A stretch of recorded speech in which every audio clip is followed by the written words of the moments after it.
is just south of there, literally on the shore. I knew there would be no way for me to convey is, all the information. An energy in a company that has curtailed wells enough for period of geothermal. time. Oh, really?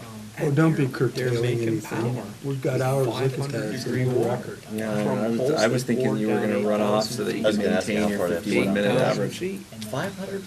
You know, the thing is, So it was drive one of those back days to where I one of just the plants. rode They too have long 3 on the different spinning sites. bike. And the driver says to me, that's the engineer, he says, that's the Hydrator. pipe. When they Okay, declare the we got emergency. plenty. Thank you, I think everyone's back. So we'll reignite the meeting. And I guess we are now to General Manager's report, including the monthly information reports, of which we've had one. So Dave, could you take it away on the changes in Bosca? Sure, I just noted a couple of things about Bosca. It's a whole new Bosca as of a week or so ago. Art Jensen worked his last day on September 27th. Art was really a larger-than-life figure at Bosca. He oversaw this evolution of Bosca into a really significant agency that's done a great job for the wholesale customers. Nicole Sankola is now the Bosca CEO, and her ascension as well as a couple of departures resulted in a Bosca staff where everybody in the top positions is new. So three new hires in the key positions have started in the last week. So it's a new organization. I assume there'll be a learning curve for everyone.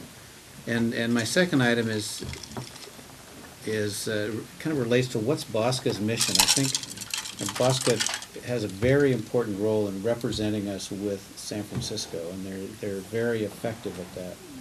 But what else can Bosca do? And I think there's a question in everyone's mind, well, is there a way for Bosca to be a utility in its own right? San Francisco said they're not giving us any more water. Where's the water going to come from? Are we all on our own, or can we get together in little groups to work on that problem? Bosca has, at least in spending consulting money, taken the approach of, well, maybe we can be part of coming up with solutions to future water supply for everybody. That's always complicated by Bosca's dedication to being Switzerland, basically, to not advocating the interest of any agency, no matter who they are, over the interest of any other agency within Bosca. And it's been very important, and they've really stuck closely to that. So I thought it was really interesting now that they're doing this water transfer with East Bay Mud. This is something they've put a lot of work into. They've got a memorandum of understanding with East Bay Mud to get water from East Bay Mud. So Bosca is going out and acquiring a water supply, basically. Now this is just for drought, to make up a shortage during water shortage, or basically drought. East Bay Mud has built this Freeport intake facility. I think did you go on a tour? Somebody went on a tour of it. They spent They spent like $120 million for a facility on Sacramento River that'll only be used under kind of limited conditions. And they built a pipeline all the way down to the Bay Area, and they're looking for other partners. And I guess there's some routine use of this facility as well. So they're looking for other partners. Bosca has said we need some drought supply. And so we have this MOU, and they're going to do a pilot program that will transfer, I think, about 300 million gallons from Freeport or from East Bay Mud into the Bosca system through the pipes in Hayward. So the piping goes through Hayward, and I have a comment on that. And the question is, well, who belongs to this? Whose water is this? Well, it's Bosca's. Well, I asked, well, how are you going to distribute it? Or if They're not going to. If you get the supply, how would you distribute it? And there was some sort of general answer about it. Well, it'll be like the Tier 2 agreement. And for those of us who went through the 2-year struggle to come up with the Tier 2 allocation agreement, I found that a little bit abusing. I thought, well, maybe it'll be the Tier 3 agreement or something, but really, this is the first, this is Bosca's first sort of foray into that. Well, maybe there is a way for Bosca to be a utility, but, you know, I think it's got to be challenging for the board and Bosca policy to figure out, you know, whether this is an appropriate role for Bosca. But, and then in a related thing, and I'll quit in just a second. There's a group of Bosca agencies getting together, and I participated in the first meeting to try to, and we're calling it the Individual Supply Guarantee Work Group. And within Bosca, you have a few agencies that have sort of a permanent excess of supply in their individual supply guarantee. And you have quite a few other agencies that have a shortfall. So there's this question about, well, is there a way to trade that around? It's allowed under the water supply agreement, but there's no mechanism for it. So these agencies have started to meet. Well, Bosca, you know, we asked Bosca, well, could you broker this? And the answer is no, because of this neutrality, you know, the neutrality part of Bosca's, you know, mission. So it's very interesting that now they're subgroups, and so as all of these agencies try to, you know, look to the future and try to solve their water supply problems, you know, what role can Bosca play? It's a very interesting, it's really an interesting situation. That's where I'm getting a call from. You forgot we meet the second Tuesdays. Anyway, so I thought, I just wanted to make some comments about Bosca. I thought that was really interesting, and we'll hear more about it as all of this develops. Yeah, it did. Even back when I was on Bosca the first time, they were already talking about, you know, the future of Bosca once the WISIP is completed, you know, and they were already, you know, contemplating studying, you know, desal, and now it's, you know, this did come up at the meeting. I attended, was it last month? The way the system is plumbed, the guinea pig would be Hayward would be the sole recipient of Sacramento River water, while the rest of us drink Hetchy water. And the Hayward representative made it very clear he wasn't too happy about it. He did not want his customers drinking Sacramento River water while we enjoyed pristine Hetchy water. So he threatened or intimated that he'd like some kind of compensation for it. So we'll see how it plays. But certainly as the WISIP winds down, I'm sure that will be the future role of Bosca, is there are plenty of, you know, valley agencies with excess capacity, and I'm sure Bosca will play a very big role, and they already are, you know, contacting these various agencies and may become a wheeling agency. Yeah, if they're a wheeling agency or a broker, but I mean, that takes them from Switzerland to Switzerland, the arms dealer. So it's going to be a bit of a cultural shift, I'm sure. It offers great economies, though, and I think it's one of the ways to offset some of the rising costs. Yeah, and not be so beholden to SFPUC. Yeah. Yeah. There are other players out there. Well, I think you know, in the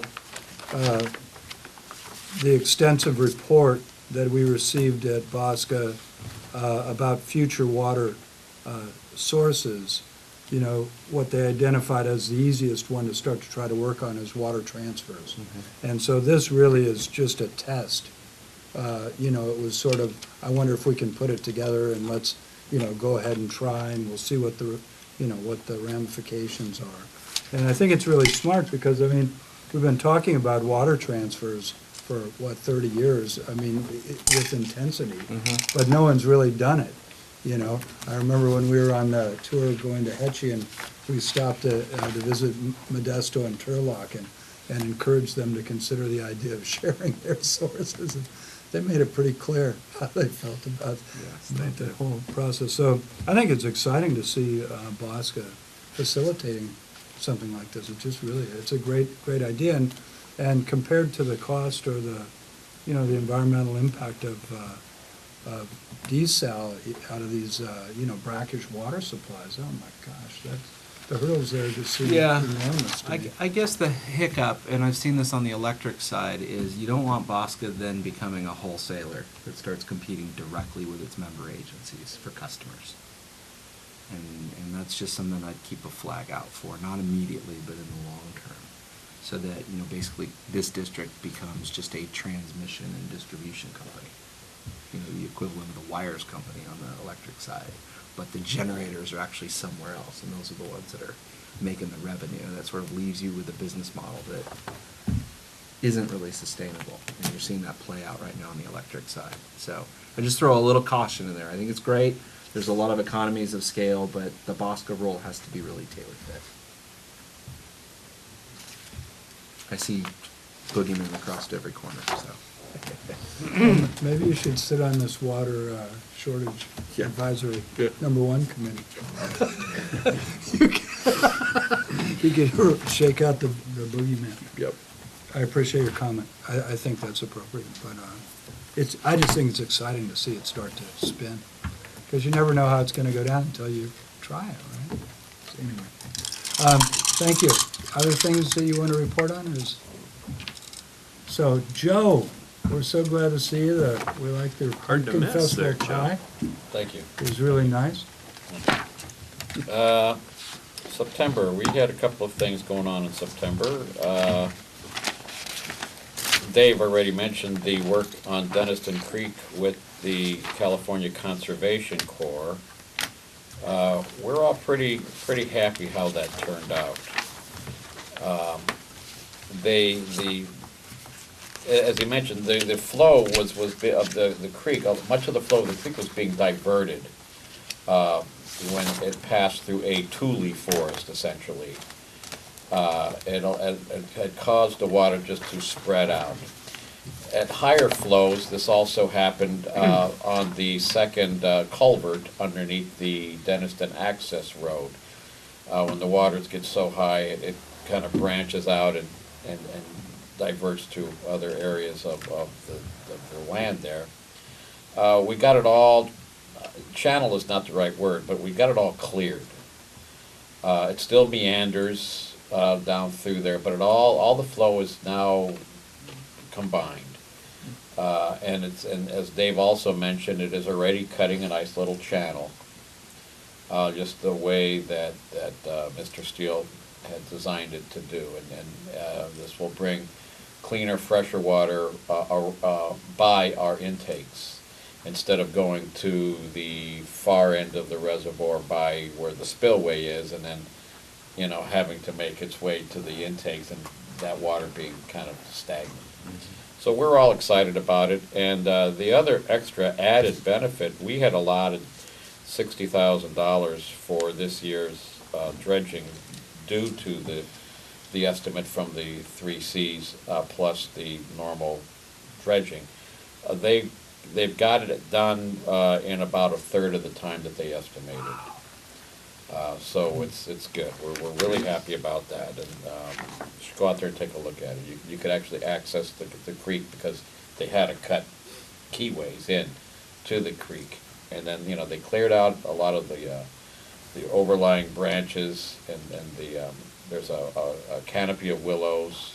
It's really nice. You could actually walk the entire length of the creek now. The other significant thing that happened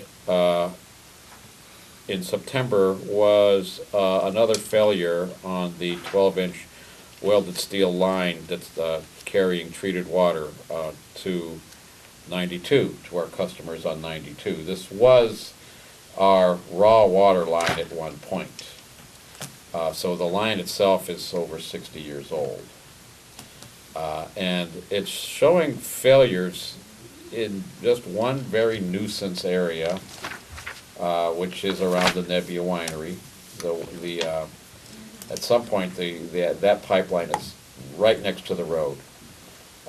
What makes it also difficult is that there's a fiber optic cable that pretty much runs right next to it. That is the communication link to the outside world.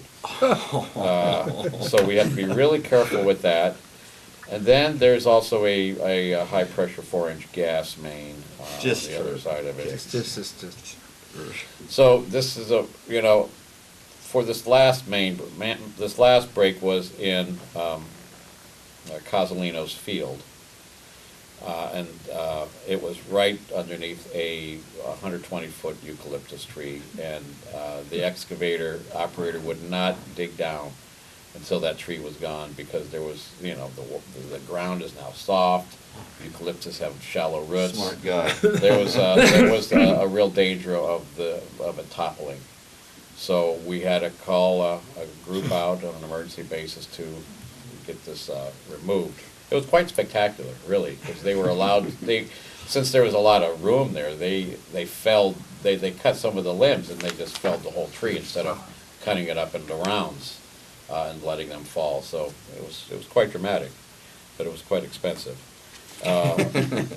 But this just focuses on this part of our capital improvement project, whereby we somehow replace this main. The main is 12 inches because it once carried raw water, but that's far in excess of what the demand is for 92. We can't get by with an 8-inch or 6-inch main once we get around to that. But this seems to happen yearly. It's happening more often, and so I'm working with John Davis to come up with some kind of a little bypass stations, 2 bypass stations where the other problem with this line is there's hardly any valves. The valves are few and far between, so to isolate portions is difficult. So we are talking about putting in 2 T's and a bypass station, so that if this should happen during Pumpkin Festival weekend or in December, we don't want to. The disruption on Highway 92 would be severe. Mm-hmm. So we are going to design a bypass station where we could just patch in around this nuisance area, which is essentially from right before you get to the Nebbia Winery going east to the other side of Codolino's field. Mm. So that was the big highlight. And if you have any other questions on any other part of my report, I'll be glad to answer them for you. Do we have any sort of engineering, hydrologic, other reason why we think this nuisance area is such a nuisance? I mean, is there something unique about that part of the area that... That's hard to determine. It could be stray currents causing failure. Yeah. It just could be inherent with the stretches, the sticks of pipe themselves that were put in that area. It could be the stresses caused by its proximity to Highway 92 and all of the traffic. There's a lot of vibration. Yes, so there's a number of reasons. We don't know specifically what it is, other than it exists. And where does this stand in sort of rank priority of all the items that we have on the CIP? I mean, this isn't, I don't recall this even being... It's rising. Well, yeah. Exact answer. It's going up. In the current CIP, that replacement is budget, we pushed it, it's an expensive project, and we pushed it way out to, yeah, it's $3 million, and it's in the final 3 years of the CIP, so it's, the total replacement is 7 years out. Yeah, the those budgets. Right. Well, the capital, we Yeah. discussed it in a meeting, the facility, and so it needs to be reviewed and determined whether it should be reset. But in the meantime, The bypass station stations will need buy to- us time. And for the public, this You need is to do the some same workarounds in the short term. vintage pipe as the El Granada pipeline, and we know, Well, it even predates the El Granada pipeline. and we so- know what that looked like Very when we, first pipe when we in the pulled it out of the district. ground. Right. It We need was, to work we still around have that sooner section than around we here. can replace It's, it. it's an old pipe. This is a problem area, but that doesn't mean to imply that the rest of the pipe isn't in pretty bad shape. It's a 60-year-old welded steel pipe, so every place that we dig it up, it's so thin that it's a challenge to repair it. Right. So, Duct tape. Okay. yeah. So definitely, I think we'll look at moving it up in the capital improvement Right. program. We're going to be pursuing some companies that specialize in actually slip lining or even putting maybe a HDPE pipe inside of it, a smaller one. Depends, we have to survey the pipe to see where it bends and how much it bends. Fortunately, there's not a heck of a lot of customers that are on it. That makes it much simpler. But it's definitely something that could cause much embarrassment and disruption of traffic if it should ever go. But with the bypass station in, I think we can really feel a little bit more confident. Yeah. Okay. Thank you. Great. Thank you, Joe, for your report. We've already heard from our illustrious water resources person.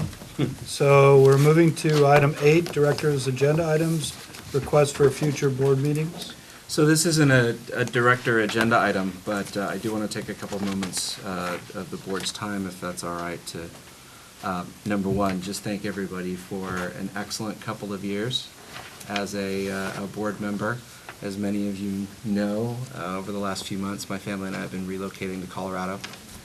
And as a result, I think it's important that this district be governed by people who are expert at what they do, obviously, and I know four better than those that I'm sitting with, but also they must live here local in the district. I think that's very important. And while we're going to maintain a house here and we've got great renters and we have aspirations to come back to the Coastside, I think at this point it's probably appropriate for me to tender my resignation, which I will do to you, Mr. President, and to you, Mr. General Manager, starting effective basically tomorrow, the close of this meeting. I just want to say that I have thoroughly enjoyed my time here as a director of CCWD. I've learned a tremendous amount. I can only hope that I've contributed slightly less, if not equal measure. I think that this is, for me, it's been a great honor to be a part of this board during an important time in the district's history. The transition from, I think, a maturing board, getting back on track after years of neglect, thanks to the efforts of those of you who have been tenured, getting us there. Now we have the opportunity to look forward and take on some of these longer-term issues. The water supply works, the modernization of the infrastructure, the water use efficiency, the sustainability issues, the things that I've championed in past meetings. And so I think, with your leadership, Mr. President, and your fellow directors, and the effective execution and stewardship that David, you and your team have shown and will continue to show, I think the district's in really good hands. And I'm proud but also sad to be leaving at this point when I know so much great stuff awaits. And I'm confident that you're all going to be able to continue to meet your mission of delivering clean, reliable, and affordable water to the people of the Coastside. So I just want to say thanks. It's been a lot of fun. I wish I could stick around. I have an example of my Denver water bill in case anybody wants to see it. It's 2 months, and it's a lot larger than what I will be paying here at CCWD as a landlord. So I wish you all the best of luck and success. I look forward to watching you online, if not in person, and I will be watching. And I just want to thank you again for your support during my time as a director. There you are, sir. Thank you. Well, I would like to thank you for your service. I know that other members might want to speak as well, but I'd really like to thank you for your service. I think that this board has grown a lot based on your experience and your education and your profession. I think you've brought a lot of interesting concepts to the meetings, and I think we've grown based on your attending and your participating on the board. And so I really thank you for your time. And I just feel sad because I'm a slow take on life, and it's taken me a while to feel confident, comfortable, and to get to know you, and I feel that now. And so it's sad that finally at this juncture that you're going to be leaving. But I know you're on to bigger and better things, and so I just want to tell you, at least from my perspective, bigger and better than thank you very much. You gotta come see my new lab. Well, but the Denver Water Board awaits. Hey, that's a bigger kettle of fish. I will say that my new job at the National Renewable Energy Lab involves a heavy component of energy and water system engineering and optimization. And if you're a engineer at heart, it's a tremendous place, and I hope that we'll be able to generate some things that this district can use to keep conducting its mission as we go forward. Well, I know you have an abundance of water in your neck of the woods. No, we don't. You don't? Well, Denver water is continuously stressed with the amount of people that exist there in the Denver basin and the resources that are available to it. It's surprisingly dry. When you get off the plane at DIA, you immediately feel that, and there's a lot of dryness in the air that leads to consumption well in excess of what's available to It's it. a mile line. Yeah, so I was talking with Kathleen and sharing with her some of the envelope stuffers and the constant drumbeat of efficiency on the side of buses and in the envelopes every month, and I noted with some pride that they only offer $75 per toilet, whereas we're offering $100, so it must be some factor of inflation or taxes or something, I don't know. We can afford it in California, we pay more for everything. Yeah. But, You got more gravity from a mile. but, yeah, I'll be staying in touch, staying on the distribution list, and looking forward to seeing this board thrive in the future. I've really enjoyed working with you on the board. Would like to express my thanks to the time you've put here, and feel that I personally and the district have benefited immensely from your participation. So we wish you very much the best and look forward to your seeing the light and coming back. Thank you. No, and your utility background, we're a utility also, even though one is electric, one is water, they're still a utility. And you were a very quick study, and it's been enjoyable, and I've sat next to some really great people in the 12 years I've been here. I've learned a lot from each and every one of them, and thank you for being one of those who's, increased my education here on the board. And it really makes serving on this board that much better just by the people I'm surrounded by. Thanks. As always, in cases like this, I have mixed feelings. Sad because we're having to see you off, but at the same time, happy for you if you're doing something that makes you feel challenged and that you want to set your sights on and to achieve some success at. I too reflect on the comments that you're a fast study and that you were able to catch and get up to speed very quickly here in the last couple of years, and so I was quite impressed with the fact that you became so conversant in all of our various aspects as quickly as you did. So it's been good having you. It's been fun working with you, and I wish you the best in your future endeavors. Thanks, and You and your family. thank you for coming back to the board during a time of transition. You were the first person I talked to after I filed the papers. So it's a I was fitting- trying to tell you to stay away from it. No, you didn't do a good job of that. I appreciate all you guys. Thank you very much. It's been great. Oh, my goodness. Well, good luck. All right, there you go. So, we wish you happy trails, Yeah. and I hope that you get great skiing and snowboarding at those wonderful places like Ajax, and Yep. Buttermilk, and Mhm. Copper Mountain, and Blue Sounds Sky like a field Basin. trip. Yeah. We've already got the annual pass for the kids. Perfect. I gotta tell you what, there aren't a lot of places in the world that have snow December quality meeting, like or- Colorado. It's pretty Yeah. phenomenal stuff. Too much fun. Yeah, we might have to come down to see the lab on, Yeah. like you, don't you have Please sort do. of a Open house. budget for people to come We visit? have public tours. Part of our mission is to inform decision makers such as yourselves, so So maybe we it's could not just- out of the realm of We possibility. could just charter one plane and, could hold a number of us. Okay, so please remember that I am a federal government contractor. out of work. And I have to be Are quite, you essential? I have to be quite honest, I was a little hesitant to turn in the resignation because I might be coming back to the coast as of October 17th when the debt ceiling crashes. But, Well, I'm sure we'll have a seat waiting for you at least until that date. populate the public comment period. Anyway, So thank are you. there other items from directors? Thought we were gonna have a record. So you gentlemen are here, are you, do you want to address us in any way, shape, or form, or are you just staying informed? We're just here staying informed. You just had no idea what an amazing place this is, did you? Learn a lot every time we come. Yeah, thanks. Well, we appreciate your paying attention to what we're doing as activities. It makes a big difference for us. Yeah, it gives us a confidence and, a feeling of relationship, so thank you for attending. Hearing no other items, I'd like to close the meeting, October 8th, 2013 of the Coastside County Water District Board of Directors. Thanks. Last one. Last one. This one's actually yours. Okay.